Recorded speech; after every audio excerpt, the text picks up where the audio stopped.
इस बीच खबर है कि पास्टर बजिंदर सिंह ने भी महिला के खिलाफ शिकायत दर्ज कराई है, जिसकी जांच हो रही है। दरअसल बजिंदर की मिनिस्ट्री में 7 साल तक सेवा करने वाली एक महिला ने उन पर छेड़छाड़ और मानसिक प्रताड़ना करने का आरोप लगाया है। वो सबूत आप देंगी कोर्ट में या फिर पुलिस? जी सर, वो सारे सबूत हम देंगे क्योंकि वो हमारे पास है। इस ऐसे तो सर ये किसी को भी झूठा ठहरा देंगे बिना सबूतों के। हमारे पास सारे एविडेंस है सर। मैंने 50 लाख का दावा डाला है, इसको कॉपी भेजी है, आप कॉपी देखना, इसके व्हाट्सएप पर कॉपी करवाई है वकील से। 50 लाख का दावा डाला है, 1 लाख रुपया खर्च करके। ये मैं तेरे को दावा करता हूँ कि तू मेरे को दिखा, प्रूफ कर, मैं अभी दिखाऊंगा पूरी दुनिया को। दोस्तों, जैसा कि आपको पता ही होगा कि पिछले कई महीनों से प्रॉफिट बजिंदर सिंह जी के ऊपर कई यूट्यूबर्स के द्वारा कई तरह के एलिगेशन लगाए जा रहे हैं, जिसमें मिनिस्ट्री में हो रहे चमत्कारों को लेकर और प्रॉफिट बजिंदर सिंह जी के चरित्र पर बहुतों ने जो कि उनके खिलाफ हैं उंगली उठाई है। और तो और हाल ही में एक लड़की के द्वारा उनके ऊपर शारीरिक शोषण के इल्ज़ाम भी लगाए गए, जिसको लेकर उनके खिलाफ FIR भी दर्ज करवाई गई है। और अब बताया जा रहा है कि महिला कमीशन ने प्रॉफिट बजिंदर सिंह जी को जल्द से जल्द गिरफ्तार करने की मांग प्रशासन से की है, जिस कारण अब यह मुद्दा नेशनल लेवल तक पहुंच चुका है। और क्या बड़े क्या छोटे कई न्यूज़ चैनल तरह तरह की बातें प्रॉफिट बजिंदर सिंह और उनकी मिनिस्ट्री और यहाँ तक कि क्रिश्चियनिटी को लेकर भी कर रहे हैं। लेकिन सच क्या है, यह तो अब इंक्वायरी होगी और सबूतों के आधार पर शासन के द्वारा जब इसकी जांच पड़ताल की जाएगी तभी पता चलेगा।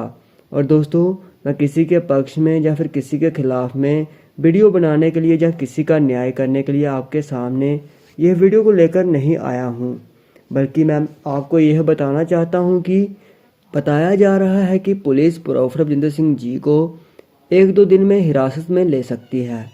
और अगर उनके खिलाफ लगाए गए ये सभी आरोप सच साबित हुए या फिर लड़की के आरोप झूठे साबित हुए तो फिर क्या होगा, और ऐसा करने पर भारतीय कानून के अनुसार कितनी सज़ा मिल सकती है।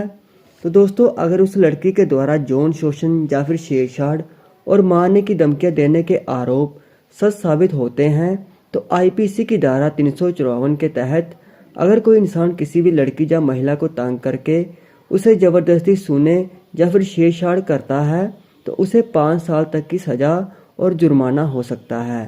वहीं IPC की धारा 506 के तहत अगर कोई व्यक्ति किसी भी महिला को धमकाता है और नुकसान पहुंचाने की या फिर मारने की धमकियां देता है तो उसे 2 साल से 7 साल तक की सज़ा हो सकती है। वहीं IPC की धारा 354A के तहत लड़की सेक्सुअल हैरेसमेंट यानी कि यौन उत्पीड़न के ठोस सबूत यानी कि वीडियो, ऑडियो, फोटोज़ या फिर मैसेज जज के सामने पेश कर देती है तो आरोपी को 10 साल तक की सज़ा हो सकती है। लेकिन वहीं दूसरी ओर अगर किसी लड़की किसी निर्दोष व्यक्ति या फिर किसी रिलीजियस प्रीस्ट पर झूठा आरोप लगाकर उसको फंसाने की कोशिश करती है तो उसके ऊपर भी भारतीय कानून के तहत कार्रवाई हो सकती है। और झूठे आरोप लगाने के लिए उसे IPC की धारा 211 के तहत किसी निर्दोष व्यक्ति के ऊपर झूठे आरोप लगाने पर 2 से 7 साल तक की सज़ा और जुर्माना भी देना पड़ सकता है।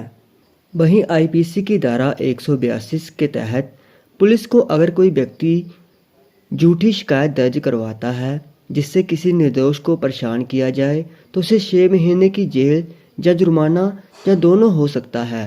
वहीं IPC की धारा 500 के अनुसार अगर झूठे आरोप से आरोपी की सामाजिक छवि खराब होती है तो वह लड़की पर मानहानि का यानी कि डिफामेशन केस कर सकता है और उस लड़की को 2 साल तक की जेल भी हो सकती है और साथ ही जुर्माना भी। और दोस्तों, IPC की धारा 120 के तहत किसी के ऊपर आपराधिक षड्यंत्र या फिर क्रिमिनल कॉन्स्पिरेसी का झूठा आरोप लगाया जाता है तो भी उसे आरोप की गंभीरता के अनुसार सज़ा होती है। अगर लड़की के झूठे आरोप से निर्दोष व्यक्ति को मानसिक, सामाजिक या फिर आर्थिक नुकसान हुआ हो या फिर उसकी छवि खराब हुई हो तो वह व्यक्ति उस लड़की के ऊपर मानहानि का केस डालकर हर्जाना मांग सकता है।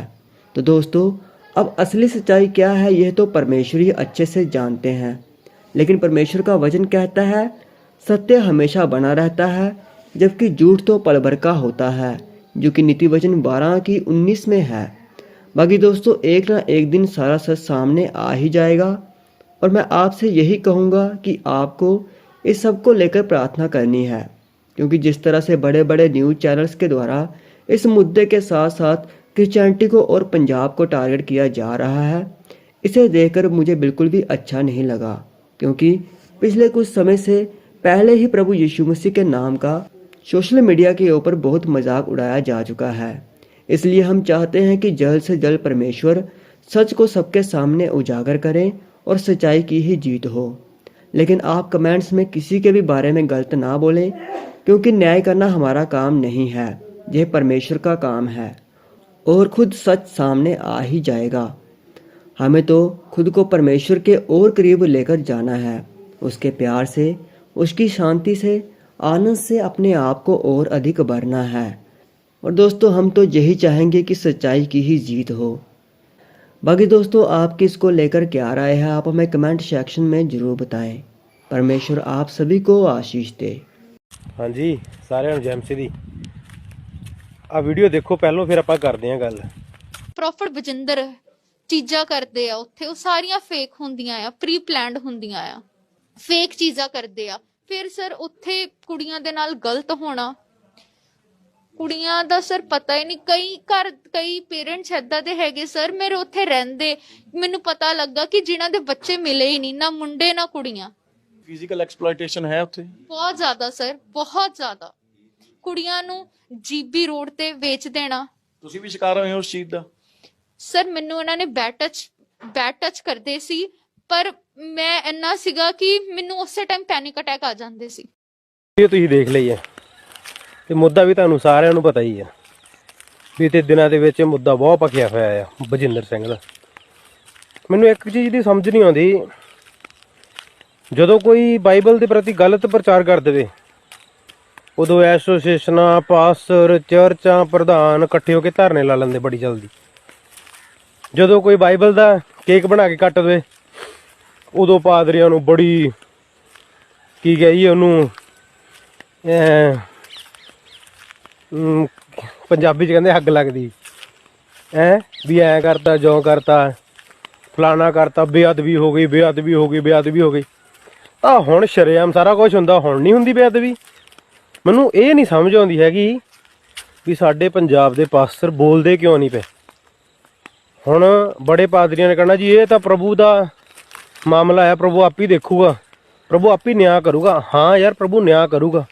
ਤਾਂ ਫਿਰ ਜਦੋਂ ਕੋਈ ਦੂਸਰਾ ਬੰਦਾ ਪ੍ਰਚਾਰ ਕਰਦਾ ਹੈ ਨਾ, ਜੇ ਉਹ ਤੋਂ ਕੋਈ ਗਲਤ ਪ੍ਰਚਾਰ ਹੋ ਜਾਂਦਾ, ਫਿਰ ਵੀ ਪ੍ਰਭੂ ਤੇ ਛੱਡਿਆ ਕਰੋ।